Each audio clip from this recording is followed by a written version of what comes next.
Week 5 college football predictions, man. Let's get into it. We got Utah traveling on the road to Corvallis to take on Oregon State, who I thought Oregon State was going to have a great defense this year, but they got absolutely shredded by Cameron Ward and that Washington State offense. And DJ Uiagalelei in that offense, like, they got going, but later on in that game, Utah, I think they got the best defense in the Pac-12, and we don't know if Cam Rising is playing in this game.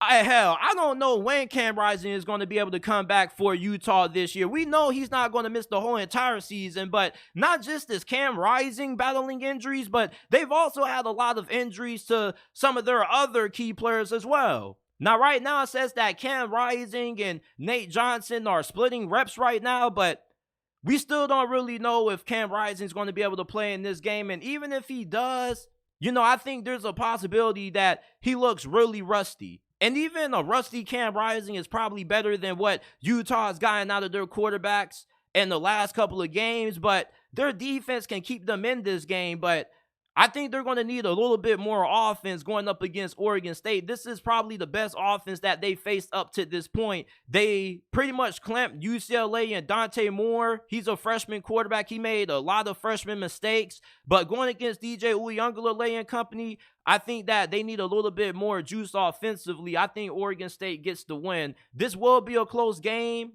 I do expect for Utah to keep it close, even though they won't have a lot of offense if Cam Rising doesn't play. But even if he does play, I just think that Oregon State is going to be able to get the best of Utah. I just don't think Cam Rising is going to be able to not go through spring and miss the majority of fall camp and all of a sudden out of nowhere come and just pick up from where he left off prior to that injury. I do think that he's going to be a little rusty. And Cam Rising, he's a solid QB, but he doesn't necessarily perform great in big games. Like, his best performances have been against USC, and outside of those games, like, he's had so-and-so performances anytime Utah has played in big games. I don't think Cam Rising is as great as what most people make him out to be. He's a good quarterback. Don't get it twisted, but I do think that he'll struggle against Oregon State. I'm taking Penn State over Northwestern. Like, this is going to be an easy one. Northwestern is one of the worst teams in college football.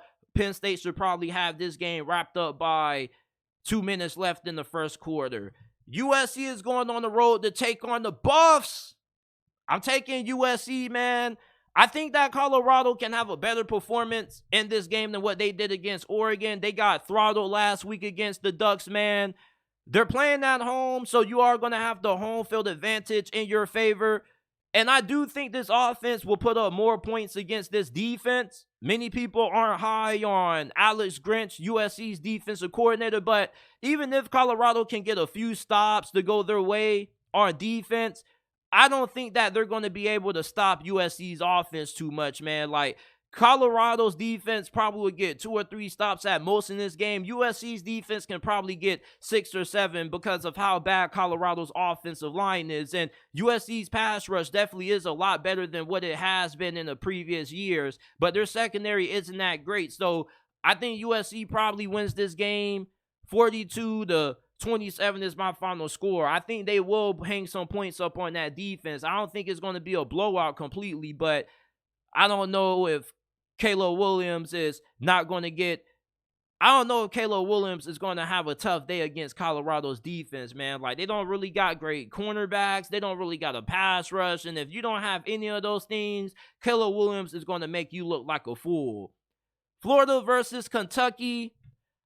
I don't really know how I feel about this game. This is a game that could go either way. Like, if you would have asked me a month ago who I had winning in this matchup, I would have taken Kentucky. Kentucky on paper is the better team, and that's why they're a 1.5 point favorite. This is pretty much a pick 'em. But Devin Leary hasn't played as good as what I thought he would have. I mean, Will Levis was a turnover machine, and Devin Leary doesn't really improve in that area. And he was really good at NC State, but right now, he doesn't look like the quarterback that he once was when he was the best quarterback without a doubt in the ACC. I like Florida.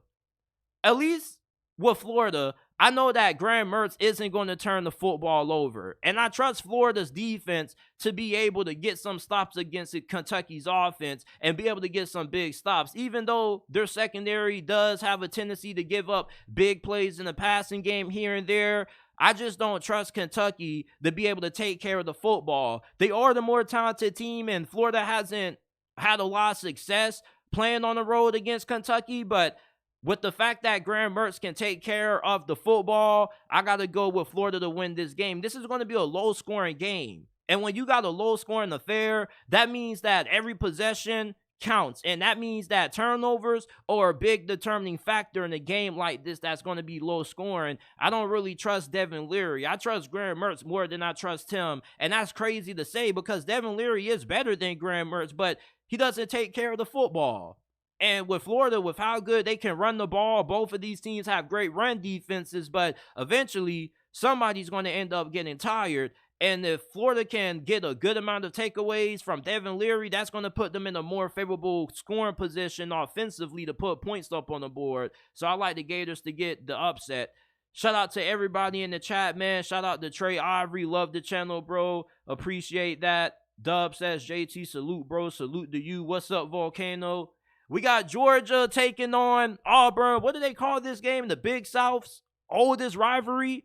I'm taking the Bulldogs to win. Even though Hugh Freeze is one of those coaches that has a knack for having his team ready to play in big games, but they lost to Texas A&M with no Connor Wigman, and he's out for the season. I'm taking the Bulldogs. Michigan takes on Nebraska. I'm rolling with Michigan. Nebraska, they don't have a quarterback. Their offense doesn't really have a good time moving the ball efficiently. They don't got a good offensive line. It's just a complete mismatch. Their defense is pretty solid. I'm eager to see if their defense can keep Michigan from having too many big runs in this game, at least in the first half. And if Nebraska's defense can play as well as what they have up to this point this year, I think that maybe they can keep this game close for the first 3 quarters until Michigan eventually pulls away. Kansas versus Texas. You know, this is the game that I'm the most excited for. Texas is a 17-point favorite in this game, but Kansas has a really good offense. All right, and they got Jalen Daniels, one of the best quarterbacks in college football, and they've hung 30 or more on every single team they played. Now, they don't really have that great of a defense. Their defense is better than what it was last year, but it's still not that great. And Texas has one of the best offenses in college football, but Texas is prone to starting out slow and then turn it on late in the game. If they get out to a slow start against Kansas, I don't know if you want to try to play catch up against Kansas when they got a great quarterback and a really explosive offense, and they got a really good offensive line too. So I don't think Texas is going to be pushing around Kansas' offensive line because Kansas has a lot of experience and a lot of talent on that offensive line. I'm going to roll with Texas to still win this game. They're playing at home. Even if they do start slow, I don't know if they'll start slow and they'll pick it up in the third quarter like they have in their previous games. I do think if they get out to a slow start, it'll probably be for like a quarter or two, and then they'll eventually turn it on at halftime because this offense just has way too much talent for them to get boxed by Kansas defense. Plus, they're playing at home. Texas, I don't think they cover, but I do think that they win this game. But I wouldn't be surprised if this was an upset neither because I got a lot of confidence in Jalen Daniels. And Texas does have a really good defense, but if Jalen Daniels shows up to play, it could be a long afternoon for Texas. I like Mizzou over Vanderbilt. Vanderbilt, man, like some of us thought that they were going to be able to make a little bit of improvement this year, but they're still bad. It's really just hard to win that Vanderbilt, man. Like, if you see Vanderbilt Stadium, it's not even really built for real. They don't really have a full stadium. They have construction being done currently with that stadium, and I don't even know why they're even playing games at the field with the way that the stadium looks, man. Like, Missouri, I think that this could be their best season that they've had since 2014 when they were competing for the SEC title and they made it to the SEC championship game. People forget Missouri used to be a force in the early 2010s when they first joined the SEC. We got LSU taking on Ole Miss. This feels like a must-win game for Lane Kiffin, man. Like, Somebody posted a question on Twitter. It's my guy NMD Sports, and he said, "Is Lane Kiffin overrated?" Because he looks like the most overrated head coach in college football. Like, a lot of people like Lane Kiffin, and I fuck with Lane Kiffin, but he's 0-4 against top 10 teams. And against LSU, this is a team that right now is starting to look like they're hitting their stride, although they had a close call against Arkansas. Ole Miss offensively, I do think that they should have more success throwing the football in this game than what they did against Alabama. LSU's secondary has been a huge concern dating back to the start of the season, especially during the off season. Me, personally, I like Ole Miss to get the upset. All right. LSU, like, they are a really good team. They do have a lot of talent, but Ole Miss has a lot of dogs on that offense. They got good receivers. They got a pretty solid offensive line. They got Quinshawn Judkins, and Jackson Dart should have a bounce-back performance against a questionable LSU secondary, and Arkansas kept it close with LSU. And many Arkansas fans don't really like the play calling that they're getting out of Dan Enos. Lane Kiffin is a better play caller, and Alabama has a really good defense. So I think Ole Miss could upset LSU. I'm going to take them to get the upset. Oregon should probably embarrass Stanford. That game probably won't be close. I think that Oklahoma continues to roll against Iowa State. Oklahoma is so fortunate to have the schedule that they have. I mean, Brent Venables had a really disappointing first season at Oklahoma. Regardless of what you Sooner fans say to defend his year one performance, I mean, nobody wants to win 6 games at Oklahoma. Their expectation is 7-8 wins minimum. You feel me? So the fact that Oklahoma is able to take advantage of a weak schedule really is making Brent Venables look really good. But I can't wait for them to play Texas, man. Like, I really want to figure out if this Oklahoma team is legit. Because I really don't know if they're really that good as what their record may indicate. But they're playing against Iowa State. Matt Campbell, a couple of weeks ago, I saw him damn near fight a fan after a tough loss. Now, they beat Oklahoma State, but Oklahoma State's one of the worst teams in all of college football. Mike Gundy, it may be time for him to get the pink slip. But Iowa State, I don't really think they're going to be able to stay around with Oklahoma. Defensively, they've always been pretty good on that side of the ball. But offensively, man, like, I don't know how they're going to move the ball against this defense. Notre Dame against Duke. This is tough. Duke, they are really well coached. You know, they got a pretty good defense. Riley Leonard, he's okay. I'm not the biggest fan of Riley Leonard. I don't think he's all that great. I think he's a great value brand version of Daniel Jones. And if Notre Dame can force him to beat him or beat them with his arm, I think they probably win this game. You see, we give Duke a lot of props for the game they played against Clemson. They look like the better team, all right? But Clemson shot themselves in the foot all afternoon in that game with penalties and turnovers. And Duke won the turnover battle, and they were the more disciplined football team, so they won that game. Notre Dame, they don't really beat themselves. They don't really commit a lot of costly penalties or commit a lot of crazy turnovers. Sam Hartman is pretty good. I like Notre Dame to get the win, and I like them to cover. They're a 5.5-point favorite. I think they win this game 27-17. Duke is going to hang around. I don't think Duke is going to get pulverized. They're too well coached for that to happen, and they do got a pretty solid squad. This potentially could be a team that makes it to the ACC championship game. But Notre Dame, like, they're just way too much for Duke up front. They got a really good defensive line. Their defensive line, you know, they kind of got neutralized against Ohio State, but they still had a really good performance against a really good offense. So I'm going to take the Fighting Irish to get the win. So next up, we have, I got to put the graphic up. We got South Carolina, the Beamer Boys taking on Tennessee. Now, Tennessee remembers what the hell happened in this game last year. You know, they were coming off one loss to Georgia, still had a chance for Hendon Hooker to win the Heisman, still had a chance to make it to the college football playoffs, and then the Beamer Boys came into town, and they delivered a smackdown to Tennessee. And it was a nightmare. It was a really sad day for Tennessee fans. Hendon Hooker got his ACL torn.